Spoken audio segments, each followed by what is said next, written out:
नमस्कार।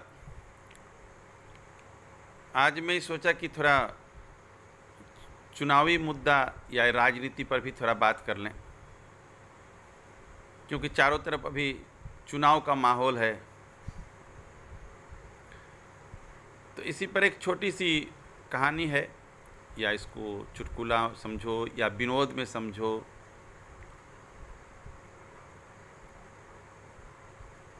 एक आदमी प्रत्येक दिन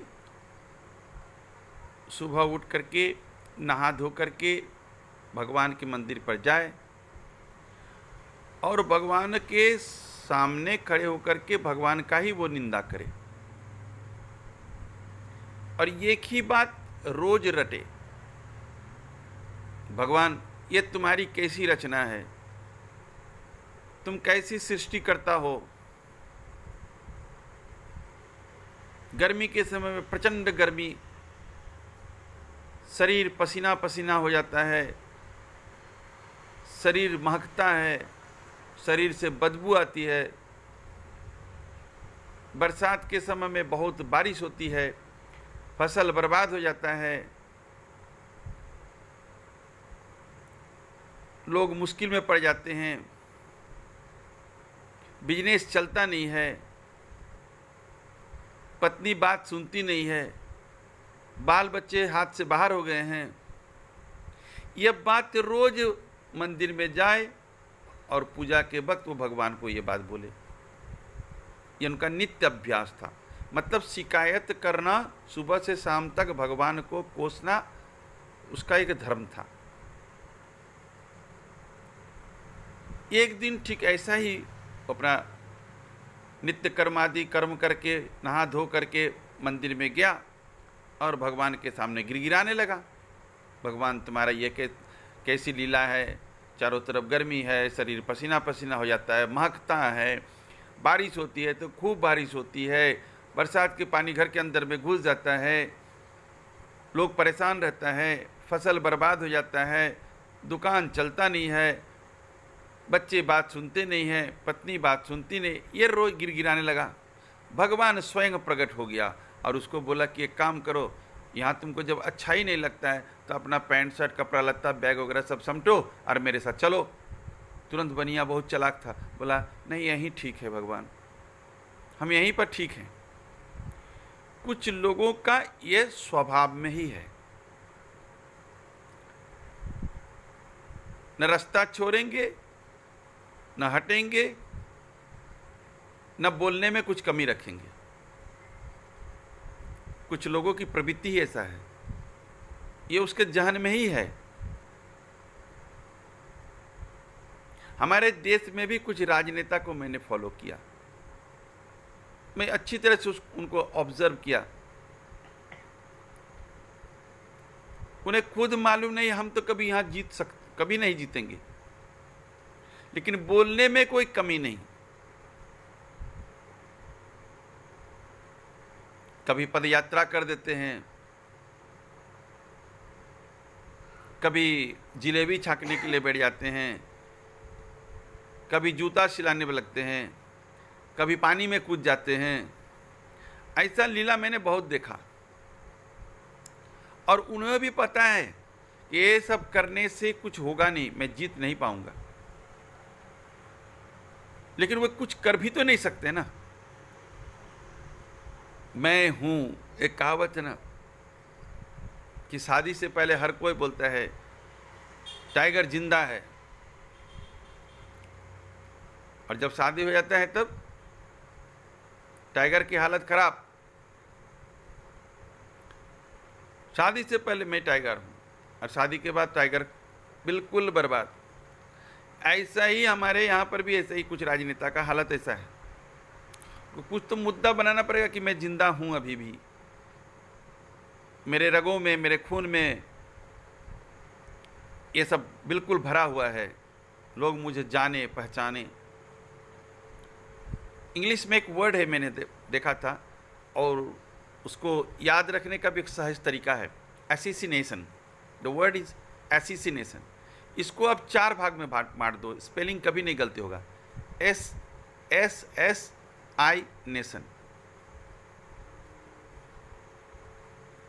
ये बिल्कुल दिस SSI नेशन, एसिसिनेशन, ये वर्ड बिल्कुल उस राजनेता के लिए अच्छा उदाहरण है। जब पदयात्रा कर रहा था ना, तो मैं यही देख रहा था, इसी वर्ड को मैं टैली किया। मतलब गधा और गधे के पीछे गधा, मतलब कुछ गधा चल रहा है, उसके साथ साथ कुछ और गधे चल रहे हैं, और उसके पीछे मैं मतलब एक और गधा। और जो भीड़ को देख रहा है ना, तो सोचता है पूरा राष्ट्र मेरे पीछे में है, कोई नहीं है। लोग गधे के भीड़ को ही देखने के लिए आया था और कुछ नहीं। अगर ऐसी हालत थी, भीड़ थी, तो जीत भी पक्की थी, फिर हार क्यों हुई? बिल्कुल हार गए। अब आने वाले नहीं है, आपका सरकार कभी नहीं आएगा, क्योंकि आपके पास मुद्दा नहीं है। आप विकास के लिए आपने क्या सोचा? आप केवल जो कुरीति सब है उसी चीज को देखते हैं, जो खराब चीज है उसी को देखते हैं। आप तो यहां से, वही बात है, आप यहां से तो जाते नहीं। भगवान जब बोलता है कि चलो यहां से, तो देखता है कि अब तो मृत्यु मुख है, खत्म है, बोलता है नहीं, मैं इस धरती पर ही ठीक हूं। मतलब ये धरती भी अच्छा लगता है। यहां से बाहर में जाकर के हम कहते हैं कि भारतवर्ष का लोकतंत्र बहुत खतरे में है। अरे लोकतंत्र खतरे में नहीं है यार, तुम खुद लोकतंत्र के लिए खतरे में हो, तुम खुद ही खतरे में हो। भारत का लोकतंत्र क्या खत्म होगा? लोकतंत्र के लिए सबसे घातक तुम ही हो। भारत का संविधान क्या खराब होगा? संविधान को लिखने वाले कितने विद्वान थे, कितने भाषाएं जानते थे। आज 8वीं तक पढ़े हुए लड़का ने संविधान को संशोधन करना चाहता है। ये हमारा देश है। आपके पास मुद्दा होना चाहिए, विकास का कुछ मुद्दा होना चाहिए। आपको अच्छा चीज दिखाई नहीं पड़ता। इतने सारे ट्रेन, इतने सारे एयरपोर्ट, इतने सारे मेडिकल कॉलेज, इतने सारे इंजीनियरिंग कॉलेज, इतने सारे सड़क बन गए, हर घर में नल से जल।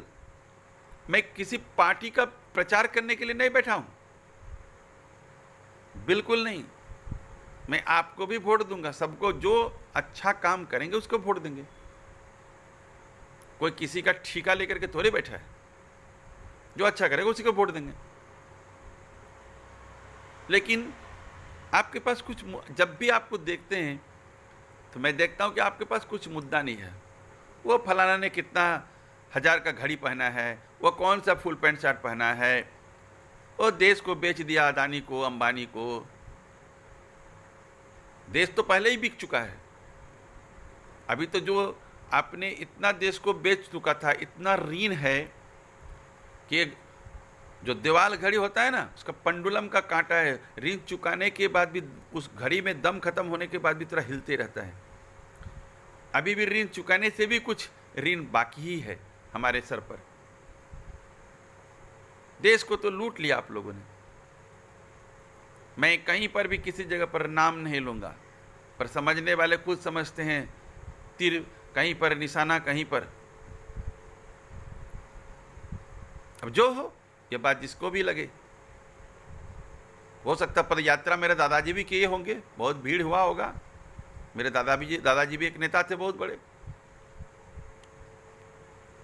सीधी बात है, कोई जो पार्टी, हम तो आम जनता हैं। मैं तो ये आपको एक सजेशन देता हूँ, सलाह देता हूँ कि आप अच्छे काम करो।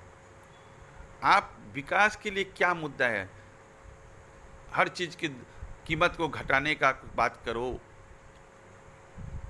आप लोगों को घर बना दो, लोगों के लिए शौचालय बना दो। आप भी करो, करेंगे भी नहीं, बोलेंगे भी उल्टा। ऐसे नहीं होगा। कुछ नेता तो देखते हैं पानी में कूद जाता है, उस समय हम मीनिंग यही लगाए, हमको यही समझ में आया कि ये कूदने का मतलब एक तरह से पार्टी की आत्महत्या है। मतलब मेरा पार्टी अब जीत नहीं पाएगा, मैं डूब के मर गया। मेरा पार्टी मतलब मैं डूब के मर गया, मतलब मेरा पार्टी डूब के मर गया, खत्म। अब तो कभी नहीं आएगा वो, कभी नहीं। बस यही ईवीएम का ठुकरा फोड़ो, वोट चोर का ठिकरा फोड़ो, बस ऐसे बोलते रहोगे, कुछ होने जाने का नहीं है। मैं जनता से भी आग्रह करूंगा, सामने चुनाव है, जो अच्छे काम कर रहे हैं उनको जरूर आप वोट डालिए।